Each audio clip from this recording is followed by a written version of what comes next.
Well, you see in the news the whole pro-life movement, and there is a lot going on around the world. And some people that are making a big difference in that is the 40 Days for Life campaign. It's been going on in America and a number of countries around the world for a few years now, and it has come down under. Daniel is organising one of the events around Australia and joins us on the phone. How are you going, Daniel? I'm fantastic. How are you? Yeah, good, thanks. How did you become involved in 40 Days for Life? Yeah, well, basically, Brisbane was a part of the 40 Days for Life campaign last year, and I happened to see a couple of the volunteers who are a part of the 40 Days for Life campaign last year actually doing their street vigil, and I had a chat to them, and they told me about the campaign, and I was very excited to hear that this was happening in Brisbane, and I went to one of their end of vigil functions last year, and really realised and made a point to myself that I'll definitely become involved in organising the next one.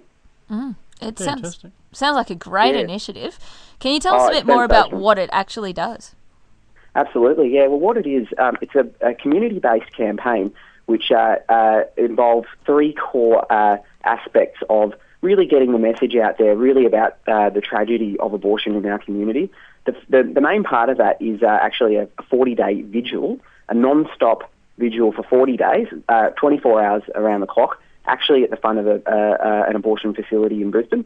And so it's really to have a peaceful vigil. It's a very peaceful awareness campaign, and to really get the word out there into the community over that 40 days so the people are made aware of this particular issue and you know, obviously the tragedy that does surround it. So when you say a peaceful vigil, does it involve, like, is there a sign or a placard or something saying who's there and what you're doing, or is it just a person just standing there? What's actually involved is basically small groups of people volunteer for certain periods of time over that 40-day period. So at any given time, there's obviously going to be a number of people actually at the facility, and yet they're welcome to actually present documentation, or they might want to present information about this particular issue. But really, it's not so much about sort of talking through megaphones or waving big placards. It's really about a peaceful prayer vigil that is visible to the public from the street, so that people can then come up and, if they want to seek some information, we're obviously happy to give them some information about this particular issue. Because obviously part of it also is prayer. It's 40 days of prayer and fasting as well as the peaceful vigil. So is that happening in other locations as well as just in front of the clinics? Absolutely, and what we're really encouraging people to do is that if they can't actually necessarily be available, or they're not in the area to physically be present actually at the actual vigil site, but to keep it in their thoughts and their prayers over that 40-day period.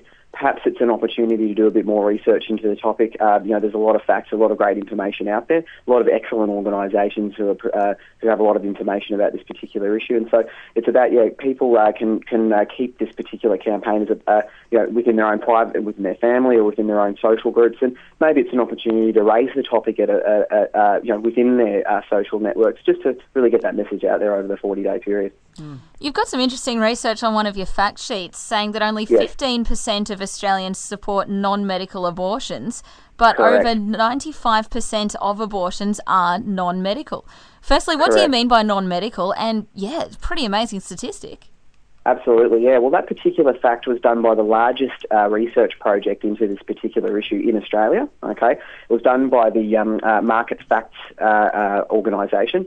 And essentially, there's a lot of interesting statistics that came from that, but essentially there are two broad categories of abortion, and one of them is a medical abortion, which is, I guess, for where really the life of the unborn child or the life of the mother is at serious risk of harm if that pregnancy does proceed. They actually make up a fraction of the abortions that actually occur. There's probably a little bit of a misconception out there in the public that these actually make up the majority of abortions, but they're actually a very minute fraction, actually less than 2% of all abortions that take place. The other form of abortion is called an elective abortion, and an elective abortion has no medical basis. There's no medical justification for the abortion. It's done basically for social reasons, and generally speaking, obviously, on a completely healthy unborn child and healthy mother. Now, the fact actually is, despite perhaps some misconceptions in the media, is that 85% of Australians oppose that second category of abortion. And they make up, the overwhelming majority of abortions that actually take place in Australia. So it really is quite tragic.